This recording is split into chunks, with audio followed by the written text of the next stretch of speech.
Pemimpin Tiongkok dan pemimpin Indonesia bertemu merayakan 10 tahun kemitraan strategis komprehensif Indonesia-Tiongkok dengan pertemuan bilateral di Chengdu, Tiongkok pada 27-28 Juli 2023 kemarin. Pertemuan tersebut atas inisiatif Presiden Xi Jinping yang mengundang Presiden Jokowi sambil menikmati jaringan metro dan kebesaran bangunan di kota Chengdu, Provinsi Sichuan. Kota Chengdu dipilih bukan Beijing karena transportasi di kota Chengdu sangat modern yang memiliki New Century Global Center, bangunan terluas di dunia dengan floor area sekitar 1,7 juta meter persegi. Kota Chengdu dipilih tentunya agar Presiden Jokowi terkesan dengan pembangunan kota, infrastruktur jalan, serta kemegahan bangunan terluas di dunia tersebut. Presiden Xi Jinping sangat cerdas dengan mengetahui ambisi Presiden Jokowi ingin memiliki IKN namun belum punya investor untuk membangun tata kota barunya tersebut. Tentunya Tiongkok menjual dirinya yang siap menjadi mitra strategi jangka panjang Indonesia dalam membangun IKN. Untuk itu Xi Jinping menawarkan kesepakatan.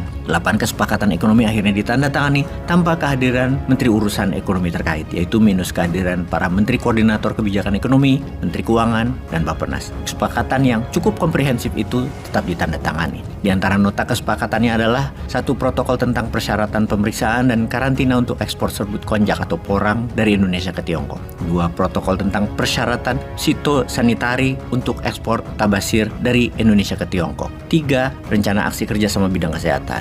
4 pusat penelitian dan pengembangan bersama budidaya laut. 5 kerjasama perencanaan berbagai pengetahuan dan pengalaman terkait pemindahan ibu kota baru Indonesia. 6 peningkatan kerjasama Indonesia-Tiongkok, 2 countries, Twin Parks. 7 kesepakatan ekonomi dan teknis. Dan terakhir 8 pendidikan bahasa Mandarin. Dengan kesepakatan ini, kita sebagai rakyat jelata sangat penting untuk lebih mencermati, menyelidiki hubungan Indonesia dengan Tiongkok tersebut dan mempelajari isi kesepakatan yang 8 tersebut. Entah sudah dipelajari oleh para menteri terkait atau belum, kita asumsinya adalah sudah. Gitu aja, biar kita selalu berprasangka baik. Apa manfaat nyata dari kerjasama kali ini? Karena Indonesia seharusnya tidak boleh mengorbankan kepentingan nasional hanya untuk memenuhi ambisi Tiongkok untuk jadi raja dunia. Namun, kita tidak memastikan kesepakatan bilateral tersebut memberikan keuntungan yang jelas bagi Indonesia. Misalnya, publik telah melihat kepentingan ekonomi Tiongkok selama ini dengan Indonesia dalam 10 tahun terakhir yang mendominasi misalnya hilirisasi nikel telah merugikan Indonesia karena tenaga kerja yang digunakan saja mayoritas bukan putra bangsa Indonesia.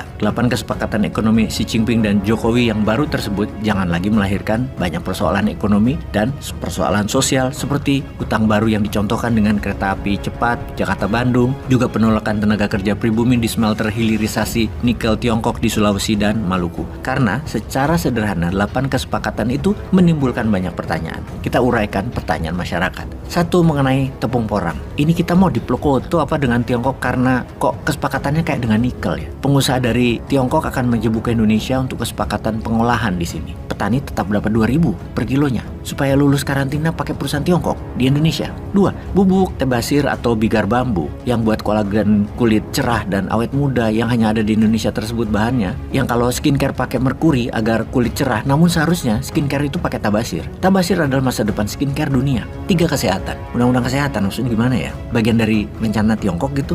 4 riset dan pengembangan industri plant breeding dan budidaya laut. Kita ini raja laut, kita dapat apa dari kesepakatan ini? 5 IKN. Pertanyaannya, arahnya kemana sih IKN? Bikin ibu kota kok melibatkan asing. Jadi gimana sih maksudnya? Kayak bikin properti aja gitu ya. Ini ibu kota loh. 6 Twin Park. Ini 2 country Twin Park maksudnya gimana? Kayak one country itu sistem Taiwan Tiongkok yang sebentar lagi jadi 1 country 1 sistem komunis gitu ya. Atau gimana sih maksudnya Twin Park itu? 7 ekonomi itu kerjasamanya bagaimana? Kita bergantung ekonomi dengan Tiongkok atau gimana gitu ya? 8 bahasa Mandarin. Ini pertanyaan bingung nih. Biarkan alami saja antar warga belajar bahasa Mandarin. Jangan pemerintah negara lain mengharuskan bisa bahasa Mandarin. Ini merupakan tusukan serangan cultural warfare semestinya. Bener deh, sebaiknya tepung porang dan bubuk tabasir yang untuk kolagen kecantikan itu tidak usah keluar dari Indonesia. Ratusan juta penduduk Indonesia tuh kulitnya tidak kinclong kan? Ya biarlah tabasir di Indonesia, biar kita pada kinclong. Juga kita butuh perbaikan gizi dari tepung konjak atau porang. Jual sewajarnya untuk bangsa sendiri. Kalau negara lain butuh, ya tunggu kita penuhi kebutuhan warga dulu, baru sisanya diekspor.